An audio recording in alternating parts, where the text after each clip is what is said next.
એમ પતિ પત્ની બેય સાથે રહી અને સારું જીવન જીવે તો એને સુંદર ગ્રહસ્થી કહેવાય આ સંસારમાં.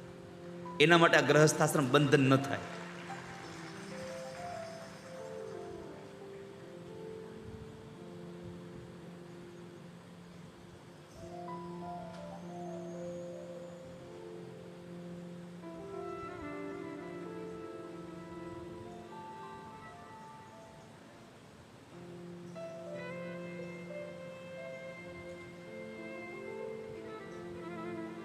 માત્ર તાણાને વાણાને ગૂંથતા જાય એમ નહીં, મનના વિચારોને પણ ગૂંથતા જાય છે પરમાત્મા સાથે. ભગવાનનું નામ લેતા જાય છે. કબીર મહારાજને એક આદત હતી, જેટલા સંતો આવે ને એને મળવા, સત્સંગી જીવ હતો એ. એટલે જેટલા લોકો એને મળવા આવે સંતો, એ બધાને એક જ વાત કે બાપજી ઉભા રહો, જમીન જાઓ, જમીન જાઓ, જમીને જાઓ. એમાં એક વખતના સમયે ઘરમાં એક વસ્તુ કાંઈ ફૂટી કોડી નહીં, અનાજનો એક દાણો નહીં. અને મહાત્માજી આવ્યા, મહાત્માજીને કીધું બેટા બાપજી જમીન જાઓ. બેટા કમાલ, સાધુ પુરુષો પધાર્યા છે, પ્રસાદ લેતા આવો. હવે કમાલે વિચાર્યું આમાં છે ક્યાં કાંઈ.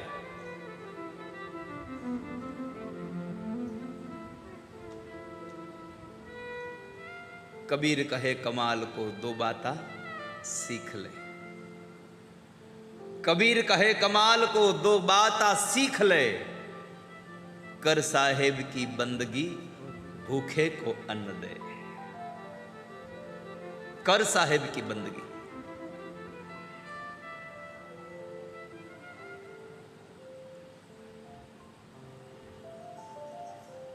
પરમાત્માની ભક્તિ અને ભૂખાને જમાડવાનું જે પુણ્ય મળે છે ને, એ જે તમને શાંતિ આપે, એવી શાંતિ સંસારમાં બીજી ક્યાંય ન જડે વાલા ભક્તો. તમને તમારા 5 લાખ રૂપિયા તેજુરીમાં પડ્યા હોય, તમને ખબર છે કે મારી તેજુરીમાં 5 લાખ પડ્યા છે, એ 5 લાખ પડ્યા છે એ જેટલું સુખ ન આપે, એના કરતાં વધારે સુખ એ 5 લાખમાંથી 5000 કાઢી અને કોઈ ગરીબોને રસોઈ બનાવીને જમાડો ને, એ 5000નું સુખ તમારા હૈયાને ઠારે છે. તેજુરીમાં પડ્યા 5 લાખ તમને નહીં આનંદ આપે. આનંદ તો તમે કોઈકને આપ્યું છે એ આપશે.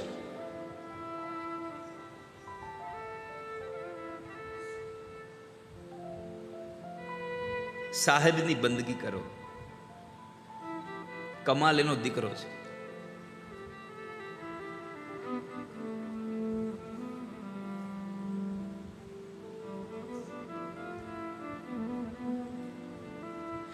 પિતાજીનું કીધું, પિતાજી મારો વિરોધ નથી હો, પણ અનુરોધ છે તમને. ખાલી આમને ફોગટના નોતરા દીધા ન કરો. હેરાન મારે થવું પડે છે, ઘરમાં કાંઈ હોતું નથી. અને કેટલાય દિવસે આપણો તાકો તૈયાર થાય. હવે તાકો તૈયાર થઈને વેચી આવીએ, પછી એમાંથી કંઈક પૈસા આવે તો એમાંથી આપણે જીવવાનું, સંતોને જમાડવાનું ક્યાંથી કરવું બધું? આપણે કરોડપતિ તો છીએ નહીં. કબીર સાહેબ કહે છે કે બેટા, આંગણે આવ્યા હોય એને જમાડવા જોઈએ, એ આપણી ફરજ છે. એને ખાલી હાથ ન જવા દેવાય. પણ લાવવું ક્યાંથી પૈસા ન હોય તો? અરે બેટા, ઉધાર લઈ આવાય બાજુમાંથી, ગામમાંથી. પિતાજી ઉધાર કોઈ દેવું જોઈએ ને. પાડોશી જાણી ગયા છે કે આ તો કાયમનું થયું છે. અને વારંવાર હવે પાડોશી કેટલાક બદલવા.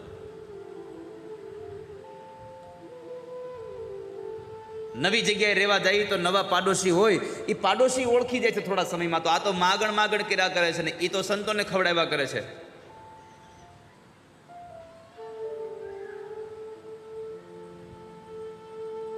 અને વારે વારે પાડોશી બદલે ને, એને જોજો ઘરમાં શું થાય ખબર છે?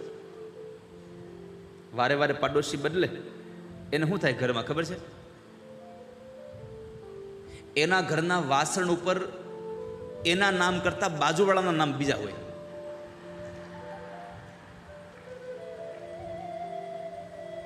કંઈક લઈ આવ્યા ઓછીનું અથવા તો જમવાનું કંઈક એમાં લઈ આવ્યા એના વાસણમાં, એ વાસણ દેવાનો ગયા હોય પાછા. કેટલાય દી કોઈકના છાલ્યા, કોઈકની થાળી, કોઈકની કાથરોટું બધું પડ્યું રહીને ઘરે. પછી હાથમાં આવે કે એટલે આ આપણું હોય એવું લાગતું નથી કે. તો પૂછો ઓલા બાજુવાળાના એનું છે ત્યાંથી કંઈ લઈ આવ્યા હતા? પાડોશી પૂછતા પૂછતા આવે કે હે બેન, અમારું સકોરું અહીંયા છે. સકોરામાં ખબર પડે? અમદાવાદ વાળાને ખબર નહીં પડે. સકોરામાં છાલિયા કરતા મોટું ને બાઉલ કરતા નાનું. છાલ્યું જોયું? છાલ્યું કેટલા લોકોએ છાલ્યું જોયું? એના માટે તળપદી ભાષામાં આમ ગામડાવું પડે તો મજા આવે. તુજે નહીં માલુમ પડેગા, તું સુનતા રહે.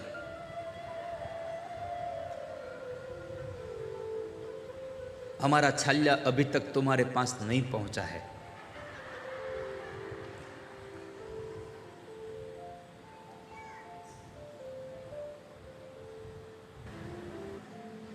પેલા તો એ કયો હાહુ ને વહુ બે આવ્યા છે કેટલાક કથામાં. નકર ઘણા લોકોએ હાહુને મોકલ્યા હોય અહીંયા, ઘણા લોકોએ સાસુને મોકલ્યા હોય. બા તમ કથામાં જાઓ, હું ઘરનું કામ કરી. એ ઘરે કામ ન કરતા હોય, એ ઘરે ટીવીમાં કથા જોતા હોય. એ કથા ન જોતા હોય, એ શું જોતા હોય? શું જોતા હોય? હે એ તમે આ ખોટો ગેકીરો કરો માં. હું તમને કહી દઉં હું જોતા હોય. વહુ ઘરે બેઠા બેઠા કથા ચાલતી હોય, પણ એ કથામાં ધૂન આવે એની રાહ જોતા હોય. શું કામ? એને જોવું હોય કે અહીંયા સોફા માથે બેઠા હોય તો પાણી ન્યા મગાવે છે, અને ન્યાય એને ચકડીએ ચડે તૈયના પગ નથી દુખતા.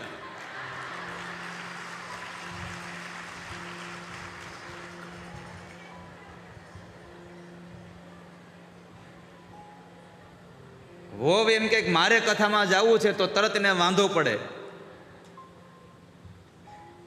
એટલે વો બિચારા સામેથી કે બા તમે જાઓ, હું ઘેરે કામ કરું.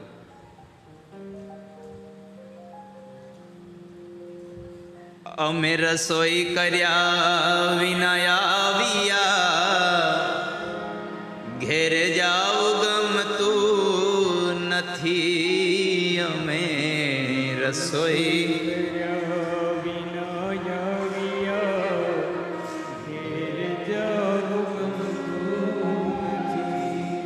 એ હવે જોજો સાસુ માના ખેલ રે, ઘેર જાવ ગમતું નથી. હવે જોજો સાસુ માના ખેલ રે, ઘેર જાવ ગમતું નથી. એ હવે જોજો સાસુ ઘેરે જાવું ગમતું નથી. હવે જોજો સાસુ માના ખેલ રે, ઘેર જાવું ગમતું નથી. કાન રસિયો રૂપાળો રંગ રેલિયો, ઘેરે જાવું ગમતું નથી. કાન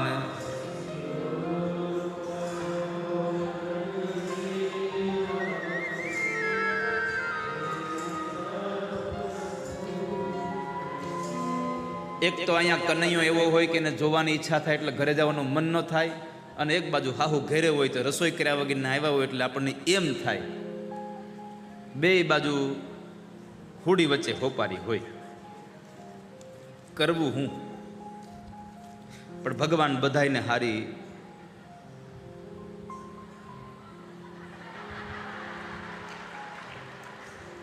કેમ હસો છો? સાચું બોલજો. તમે એમ સમજે ને કે બધાયને હારી હાહુ દે એમ, હે ને? એવું નહોતું કહેતો હું. બધાયને હારી સદબુદ્ધિ દે એમ કહેતો હું. હાહુ તો બધા હારા જ હોય.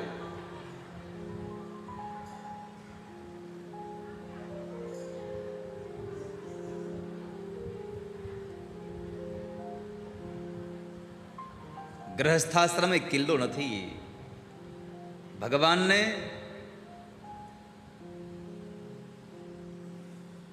જીતવા માટેનો આ ગ્રહસ્થાશ્રમ એ ષડ રિપુઓને જીતવા માટેનો કિલ્લો છે, બંધન નથી. કબીરે કહ્યું કમાલને, બેટા જાઓ બાજુમાંથી માગી લાવો. અરે પણ પિતાજી, બાજુમાંથી કોઈ માગ્યું દેતું નથી. હવે કેટલુંક લઈ આવું માગે? કેટલા પાડોશી બદલવા? અરે માગ્યું ન દે તો ચોરી કરી લાવો.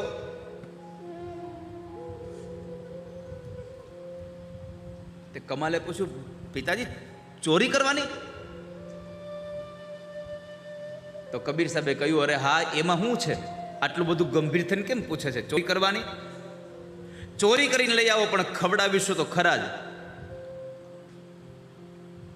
કમાલે કહ્યું, કાંઈ વાંધો નહીં પિતાજી, એક કામ કરી, આજે રાતે આપણે બાપ દીકરો બેય જાય. કઈ વાંધો નહીં. રાત પડીને કમાલને થયું, આજ તો કરી જ બતાવવું છે. ગુસ્સો જેટલો આવ્યો હતો, રાતના 12:30 વાગે ઉઠાડ્યા. પિતાજી જાગો, આજે આપણે ચોરી કરવા જવાનું છે. સારું એવું શ્રીમંતનું ઘર ગોઈતું, પાછલી ભીતે હાથમાં કોદાળી ને ત્રિકમ ને બધી લઈને ગયા. પાવડો, તગારો, એને ઢસડતા જાય, ઢસડતા જાય.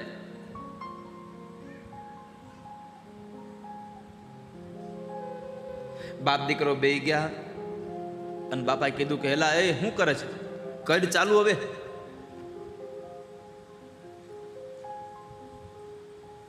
તું ખોદતો જા અને હું અહીંયા ઢસડતો જાઉં. જોજે જરા અવાજ ન થાય. કમાલે પૂછ્યું, પિતાજી તમે ચોરી કરશો?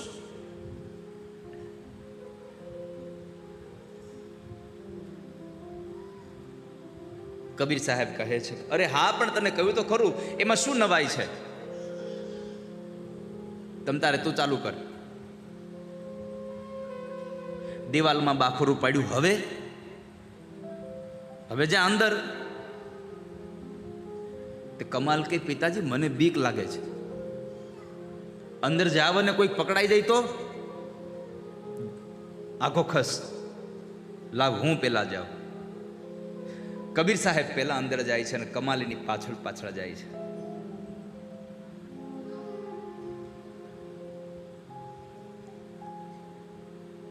કમાલે કીધું, પિતાજી હું લઈ જવાનું છે? કબીરે કીધું છે, ઉભો રે. આપણે જેન તે વસ્તુ લઈ જવાની નથી, આપણે તો જેની જરૂર છે એ જ લઈ જવાનું છે. સાંભળજો, કબીર સાહેબે પોતાના દીકરાને કીધું કે ભલે ચોરી કરવા આવ્યા છીએ, આપણે જે જોઈએ છીએ એ જ લઈ જવાનું છે. આપણે શેની જરૂર છે? અનાજની. ઉપાડ અનાજની ગુણ હાલ. જેની જરૂર છે લઈ જવાનું, બીજાને હાથ પણ લગાડતો નહીં.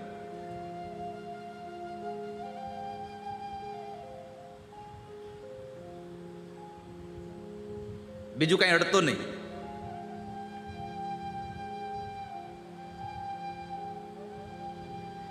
બે જણા બાખોરામાંથી ગુણ લઈને બહાર નીકળ્યા. હવે સાંભળજો, બાપ દીકરો બે બહાર નીકળ્યા અને પછી કબીર મહારાજે કીધું, કમાલ ઉભો રે બેટા.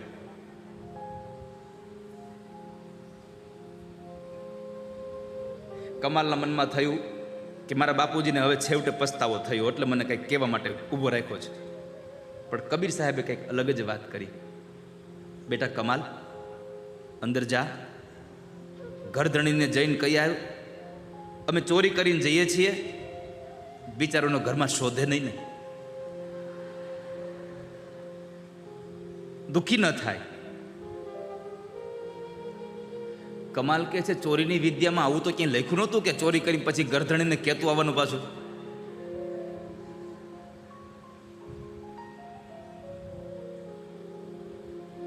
કમાલે કીધું, પિતાજી એને કહેવા જઈશ ને તો એ બૂમા બૂમ કરશે અને આખું ગામ ભેગું કરશે, અને આખા ગામને ભેગું કરશે તો ચોર તરીકે હું ને તમે આખા સમાજમાં પ્રસિદ્ધ થઈ જઈશું, આબરૂના કાકરા થઈ જશે. અને અત્યારે સાધુ સંતો તમારું નામ સાંભળીને તમારી પાસે આવે છે, પછી કોણ આવશે? અને ત્યારે કબીર સાહેબે કહ્યું કે બેટા તો બહુ સારું, ગામમાં આપણી આબરૂ વહી જાય અને કોઈ મારી ત્યાં આવે નહીં નામ સાંભળી તો બહુ સારું. કેમ? તો કોઈ આવે નહીં, હું કોઈને આમંત્રણ દઉં નહીં, અને તારે કઈ રસોઈ બનાવી નહીં, એને આપણો ઉત્સવ આમ મનાવ્યો જવાય. આ કથા એટલું સૂચવે છે, બધી જ પરિસ્થિતિને તમે ઉત્સવથી મનાવો. સંસારમાં રહીને પણ, ગ્રહસ્થી બનીને પણ ઉત્સવ બનાવો વાલા ભક્તો, ઉત્સવ બનાવો. બ્રહ્માજીના કહેવાથી પ્રિયવ્રત મહારાજે વિશ્વકર્માની દીકરી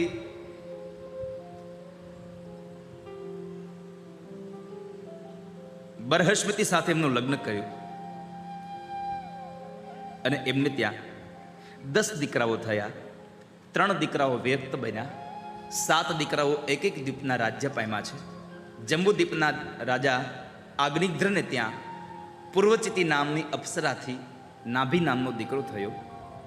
એમણે મેરુની દીકરી મેરુદેવી સાથે લગ્ન કર્યું, યજ્ઞ દ્વારા યજન કર્યું, અને એ નાભીને ત્યાં જે દીકરો થયો એ સ્વયં પરમાત્માના અંશાવતાર ઋષભદેવજી મહારાજનું પ્રાગટ્ય થાય છે. બોલીએ ઋષભદેવજી મહારાજ કી. ઋષભદેવજી મહારાજનું પ્રાગટ્ય થયું.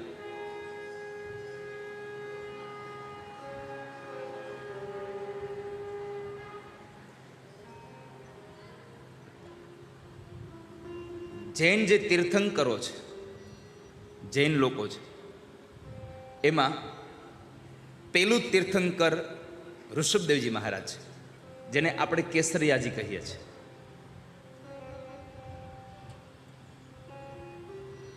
પેલું તીર્થંકર છે.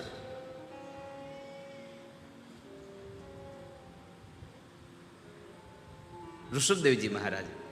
ઋષભદેવજી મહારાજ ખૂબ સિદ્ધિને પામેલા હતા. એમણે સંસારી હતા, ગ્રહસ્થી હતા. એને 100 દીકરાઓ હતા. 81 દીકરાઓ કર્મકાંડી બ્રાહ્મણ હતા. 9 દીકરાઓ યોગેશ્વર હતા. 9 દીકરાઓ રાજ્યાધિકારને પામ્યા. અને સૌથી મોટો દીકરો હતો એ ચક્રવર્તી રાજા ભરત બને છે. ચક્રવર્તી રાજા ભરત બન્યો અને એમણે પોતાના નિવૃત્તિ કાળની અંદર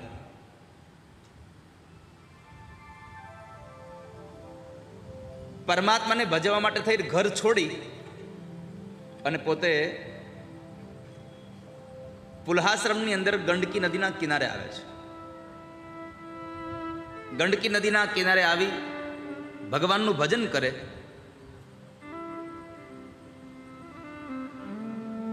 પરમાત્માનું ભજન કરતા કરતા એમાં એક વખતના સમયે નદીમાં એક હરણનું બચ્ચું જ્યારે તણાતું હતું, તો એ હરણના બચ્ચાને બચાવવા માટે એણે પકડી લીધું અને બહાર લઈ આવ્યા. આશ્રમમાં લઈ ગયા, એમની સારવાર કરે, એની દેખભાળ રાખે છે, એને ખાવાનું આપે, એને પીવાનું આપે.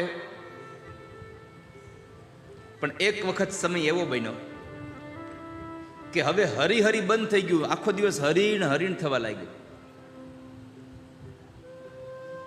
જુઓ, તમે પરમાત્માનું ભજન કરવા માટે ઘર છોડી અને તીર્થમાં ગયા. તીર્થમાં જઈને તમને પણ એક પશુ ઉપર તમને દયા આવી, તમે હરણના બચ્ચાને બચાવ્યું. કોઈ જીવ ઉપર દયા આવે ને એ ખોટું નથી. કોઈ જીવ ઉપર દયા આવે એ ખોટું નથી, પણ દયા કર્યા પછી એમાં આસક્તિ થઈ જવી એ મોટું દુઃખ છે આ સંસારમાં. હરણ ઉપર એને દયા આવી, પણ એ દયા અંતે આસક્તિમાં પરિવર્તિત થઈ. અને એ ભરતજી મહારાજ કે જેમણે ભગવાનને ભજવા માટે ઘર બાર છોડી અને તીર્થમાં આવ્યા હતા, એ જ ભરતજી મહારાજ હરી હરી કરતા કરતા કરતા હરીણ હરીણ મીંડા કરવા અને હરીણ હરીણ હરીણ કરતા કરતા અંતે એકવાર મૃત્યુ પામ્યા, મરી ગયા. તો મરતા સમયે એ હરણ હરણ હરણ બોલ્યા એટલે એનો બીજો જન્મ કાલંજર પર્વતમાં હરણ તરીકે થયો. અંતે યામતી સાગતિ. અંત સમય જેવી તમારી મતિ હશે એવી જ તમારી ગતિ થશે. માટે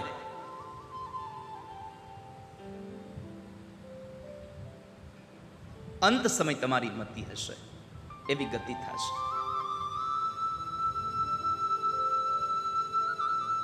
તો હરણના શરીરમાં પણ એને પરમાત્માનું ભજન થયું. એ શરીર છૂટી ગયું અને બીજું શરીર, બીજો જન્મ એને એક અંગીરા ગોત્રના બ્રાહ્મણને ત્યાં થયો. અને એ બ્રાહ્મણને 2 પત્નીઓ હતી. એક પત્નીથી એક દીકરો થાય છે અને એક પત્નીથી એમને દીકરો અને દીકરી 2 જન્મે છે. એમાં જે જોડનું જન્મ્યું એમાં જે દીકરો હતો એ ભરતજી મહારાજ હતા.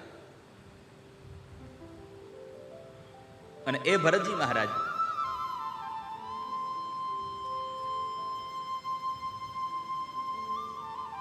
ગયા જન્મની સ્મૃતિને લઈ જીવે છે.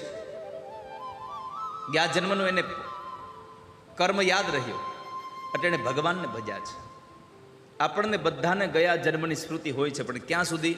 જ્યાં સુધી આપણે મોટા થઈએ અને એ મોટા થયા પછી આ જન્મનું ભાન આપણને પડવા ન માંડે ત્યાં સુધી. હવે તમે લોકો કહેશો ગયા જન્મનું આપણને શું ભાન હોય? મને બતાવો. જો ગયા જન્મનું ભાન ન હોય તો બાળક જન્મતાની સાથે જ માતાના દૂધપાનથી પોતાનું પેટ ભરે છે, એને ક્યાંથી આવડી ગયું? ગત જન્મનું જ્ઞાન છે. પણ જેવું એને આ જન્મનું જ્ઞાન આવે એટલે ભગવાન એના ઉપર પડદો ઢાંકી દે છે. એ સારું છે, પડદો ઢાંકી દે છે. તે નકર ગયા જન્મની ખબર હોય આપણને કે ગયા જન્મમાં આપણો પાડોશી આપણે હેરે રોજ બાંધ્યો હોય અને આ જન્મની આપણો દીકરોથી ના આવે કરવું હું? સારું ભગવાને આ બધી વ્યવસ્થા કરી છે.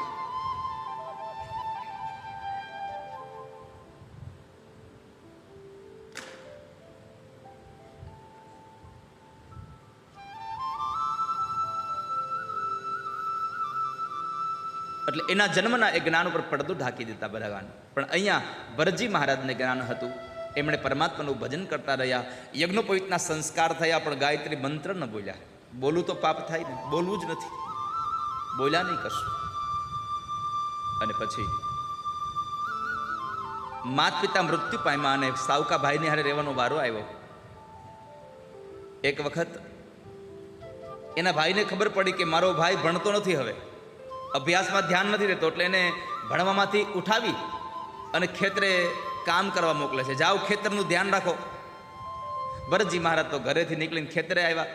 જ્યાં ખેતરે આવે તો એને પાક ઊભો છે અને એ પાકની એ ડુંડીઓમાં જે અનાજના દાણા હતા એને ચકલાઓ ખાતા હતા. આ ચકલાઓને ખાતા જોઈ અને ભરતજી મહારાજ એટલું કહે છે, રામ કી ચીડિયા રામ કા ખેત, ખાલો ચીડિયા ભરભર પેટ.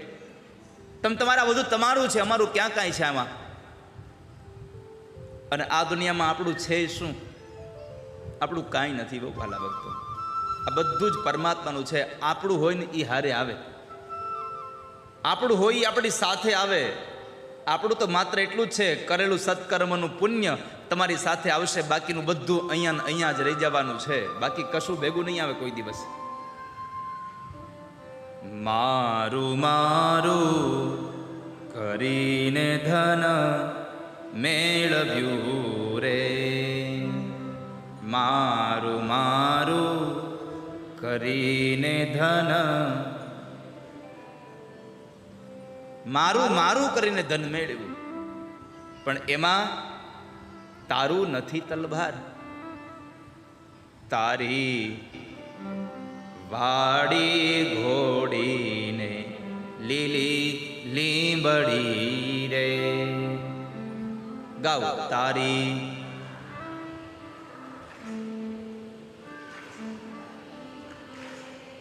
તારી વાડી ઘોડીને લીલી લીંબડી રે.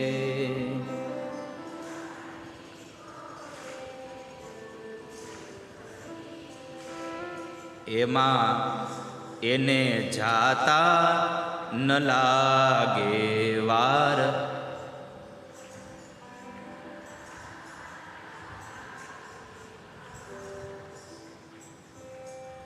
એને જાતા ન લાગે વાર.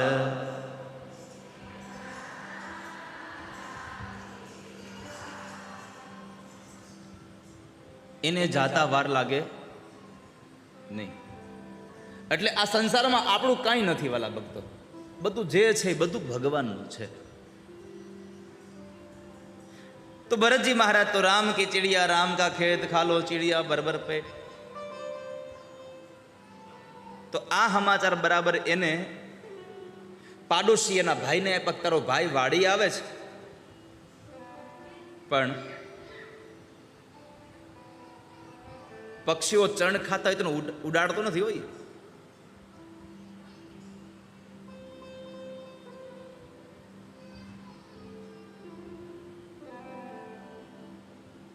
એને ઉડાડતો નથી. એટલે આ વાતને લઈને ભાઈએ એના ભાઈને કાઢી મૂક્યા ઘરેથી. ભરતજી મહારાજને કીધું કે તારે કામ ન કરવું તો ઘરેથી ગયો જાય, રોટલા ન બગાડ ખોટા.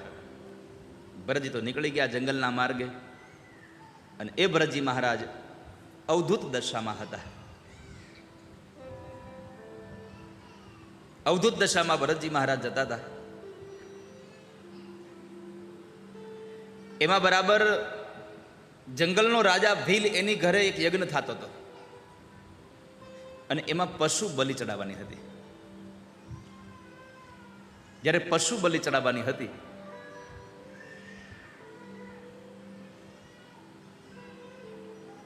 તો એ પશુ બલિમાં માણસની બલિ હતી.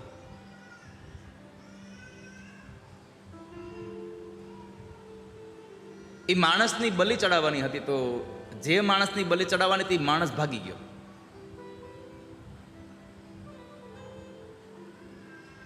એ માણસ જતો રહ્યો. સૈનિકોને આજ્ઞા કરી જાઓ એને પકડી આવો. એ ન મળ્યો, એની જગ્યાએ બીજો પકડાઈ ગયો. કોણ? ભરતજી મહારાજ. આને તો ગમે ને એકને મારવાથી મતલબ હતો, બલિ ચડાવવાથી મતલબ હતો. તો ભરતજી મહારાજને પકડીને લઈ જાય છે. ઘણા દિવસથી સ્નાન નહોતું કર્યું, તો એને સ્નાન કરાવે છે. એના કપાળમાં ચાંદલો કર્યો, એના ગળામાં હાર પહેરાવ્યો. તો ભરતજી મહારાજે બધાનો આભાર વ્યક્ત કર્યો. ભાઈઓ, સારું થયું તમે આ શરીરને ધોયું, સારું થયું તમે આ શરીરને ધોયું.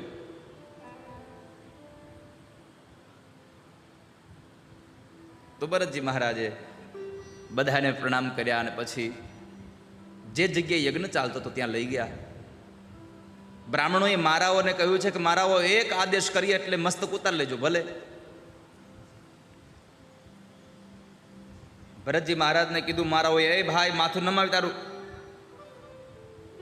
ભરતજી મહારાજે માથું નમાવ્યું, પણ મારાઓના હાથમાં રહેલી ખડગના ડરથી નહીં, સામે માં ભદ્રકાળીની એક મૂર્તિ હતી, માતાજીની મૂર્તિ હતી. અને એ ભદ્રકાળીને વંદન કરવા માટે થઈ અને ભરતજી મહારાજે મસ્તક નમાવ્યું. અને મસ્તક નમાવતા સાથે જ્યારે બ્રાહ્મણોએ આદેશ કર્યો મારો, મારાઓ જ્યારે એને મારવા ગયા ત્યારે મારાઓ મારે એની પહેલા ભદ્રકાળી માતાજીની મૂર્તિ ફાટે છે અને એમાંથી સ્વયં માં જગદંબા પ્રગટ થયા. અને એ જગદંબાએ જે મારાઓ ભરતજીને મારવા માટે તૈયાર થયા હતા એ જ મારાઓને માતાજીએ માર્યા. અને ભરતજી મહારાજે દર્શન કર્યા છે, માને પ્રણામ કર્યા, દંડવત પ્રણામ કરીને કહે છે, માં આજ મારાઓ મને પકડીને લાવ્યા ન હોત તો હે માં જગદંબા મને તમારા દર્શન ન થયા હોત, મને તમારું દર્શન ન થયું હોત.